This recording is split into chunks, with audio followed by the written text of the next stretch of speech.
রবীন্দ্রনাথ ঠাকুর রচিত পেটে ও পিঠে নাটকটির শ্রুতিপাঠ করে আমরা আজকে এখানে পরিবেশন করছি। গল্পের বিভিন্ন চরিত্রের মধ্যে তিনকড়ি চরিত্রে পাঠ করছি আমি অর্পিতা, বনমালীর চরিত্রে পাঠ করছে ঋষভ ঘোষ, আর পরিবারের অন্যান্য সদস্যদের চরিত্রে পাঠ করছে পারমিতা চক্রবর্তী। শুরু করছি আমরা। গল্পের শুরুতেই বনমালী বাড়ির সামনে বসে সন্দেশ আহার করছে। এমন সময় তিনকড়ির প্রবেশ। কি হে বটকৃষ্ণ বাবু, কি করছো? উত্তর দিচ্ছ না যে? তোমার নাম বটকৃষ্ণ নয়? না। অবশ্যই বটকৃষ্ণ যদি হয়, আচ্ছা তোমার নাম কি বলো তো? আমার নাম বনমালী। ছেলে মানুষ, কিচ্ছু জানো না। বনমালীর মানে যা, বটকৃষ্ণ মানেও তাই, একই। বনমালীর মানে জানো? না। বনমালীর মানে বটকৃষ্ণ। বটকৃষ্ণের মানে জানো? না। বটকৃষ্ণের মানে বনমালী। আচ্ছা, বাবা তোমাকে কখনো আদর করেও ডাকে না বটকৃষ্ণ? না। ছি ছি, আমার বাবা আমাকে বলে বটকৃষ্ণ, মধুর বাবা মধুকে বলে বটকৃষ্ণ। তোমার বাবা তোমাকে কিচ্ছু বলে না? ছি ছি। আমার বাবা আমাকে বলে ভূতু। আচ্ছা ভূতু বাবু, তোমার ডান হাত কোনটা বলো দেখি? এইতে। আচ্ছা, তোমার বাঁ হাত কোনটা বলো দেখি? এইটা। এই দেখো, তোমার সামনে থেকে এটা আমি তুলে নিয়ে নিজের মুখে দিলাম। আচ্ছা ভূতু বাবু, এইটা কি বলো দেখি? দাও না। এত বড় ধীরে ছেলে হলি, এইটা জানিস নে এটা সন্দেশ, খেতে হয়। ছি ছি ভূতু বাবু, তোমার জ্ঞান হবে কবে বলো দেখি? এইটা জানো নে, পেটে খেলে পিঠে সয়। তবে তুমি কি বলো, পেটে খেলে পিঠে সয় না? না না। এই দেখো না, পেটে খেলে আমি আরেকটা খাচ্ছি কিন্তু। দাও না। আরে তাহলে হবে তাই, তোমার দেখছি সয় না, যার যেমন ধার। তবে থাক, আর কাজ নেই। এই স্থির হলো, কারো পেটে সমস্তই সয়, কারো বা পেটে কিছুই সয় না, যেমন তুমি আর আমি। ইরে ভূতু, কাঁদছিস কেন? আমাকে মেরেছে। আগে পাড়ার একটা ডান পিঠে ছেলে খামোকা মেরে চলে গেল, বেচারার কোনো দোষই নেই। সন্দেশগুলি খেয়ে ভূতুবাবু ঠোঙাটি নিয়ে খেলা করছিল। ভূতু, কে মেরেছে রে? ও মেরেছে।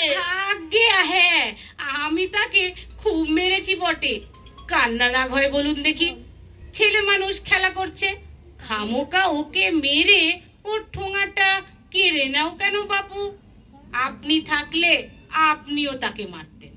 আমি থাকলে তার দুখানা হাড় একত্রে রাখতেম না।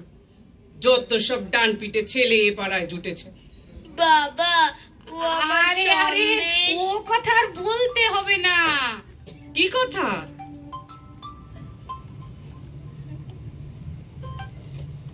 আগে কিছুই নয়, আমি ভূতুবাবুকে আনা দুয়েকের সন্দেশ কিনে খাইয়েছি, সামান্য কথা, সে কি আর বলবার বিষয়? আচ্ছা আচ্ছা, তোমার নাম কি বাপু? আগে আমার নাম তিনকড়ি মুখোপাধ্যায়। আর ঠাকুরের নাম? ক্ষুদিরাম মুখোপাধ্যায়। তুমি আমার পরম আত্মীয়। ক্ষুদিরাম যে আমার পিস্তত ভাই হয়। আগে আগে আমার প্রণাম নেবেন। চলো বাবা চলো, বাড়ির ভিতর চলো, একটু জল খাবার খাবে। আজ পৌষ পার্বণ, পিঠে না খাইয়ে ছাড়বো না কিন্তু। জি আগে, জি আগে। আজ রাতে এখানে থাকবে, কাল মধ্যাহ্ন ভোজন করে তবে বাড়ি যাবে। জি আগে। এমন সময় বাড়ির অন্তঃপুরে ভূতুর বাবা তিনকড়িকে নিয়ে প্রবেশ করলো। কে আছো গো? ওগো ভুতুর মা, কোথায় আছো? ব্যাপারটা আজ ভালোই দেখো কে জমবে এসেছে। মনে হয়। কিছু যা খাবারের শুনছি, ব্যবস্থা করো। ভালোই জমবে। বাবা, আমি ভুতুর মা। এই নাও, এই কটা পিঠে তুমি আজ খাও। সব খেতে হবে জি বলছি, আজ্ঞে, জি আজ্ঞে, আর এই চারখানাও খেতে হবে। জি আজ্ঞে। ও কি, বাকি খাবার এখনো পড়ে রয়েছে। আর আর অর্ধেক পিঠে নিয়ে আসো। আজ্ঞে আজ্ঞে। বাবা, খেতে হবে, এরই মধ্যে হাত গুটলে চলবে না। জি আজ্ঞে, জি আজ্ঞে। আমি হলেম ভুতুর পিসিমা। ও বউ, 3 কড়ির পাত খালি যে, আরো খান 10 পিঠে নিয়ে আসো। লজ্জা করো না বাবা, ভালো করে জি খাও। আজ্ঞে, জি আজ্ঞে। ইনি ভুতুর পিসে মশাই। বাপু, তোমার খাওয়া হলো না দেখছি। যা দিয়ে যা, দিয়ে যা, আরো খান 15 পিঠে দিয়ে যা। তোমার বয়সে আমরা খেতুম হাঁসের মতো।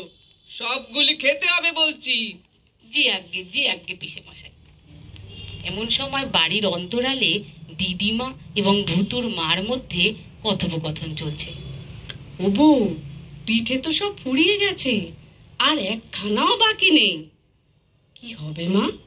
কি আর হবে, দেখি বাছাকে কি করে থামানো যায়। পিঠে আর খাবে বাবা? আজ্ঞে না। সে কি কথা, আরো 2 খান খাও। আজ্ঞে না, আর আমার চাই না। এইবার একটু শুতে পারলেই বাঁচি। পরদিন সকালে 3 কড়ি প্রায় শয্যাগত। এমন সময় পাশে বনমালী এসে দাঁড়ালে 3 কড়ি তাকে বলে, ভুতু বাবু, তোমার বাবা কোথায় হে? বুদ্ধি রাখতে গেছে। আর ভর্তি থেকে কি হবে? ওষুধ যে খাবো, সে জায়গা কোথায়? তোমার পেটে কি হয়েছে 3 কড়িদা? যাই হোক গে, কাল তোমাকে যা শিখিয়েছিলুম মনে আছে কি? আছে। কি বলো দেখি। পেটে খেলে পিঠে সয়। আজ আর একটা কথা শেখাবো, কথাটা মনে রেখো। পিঠে খেলে পেটে সয় না। নমস্কার।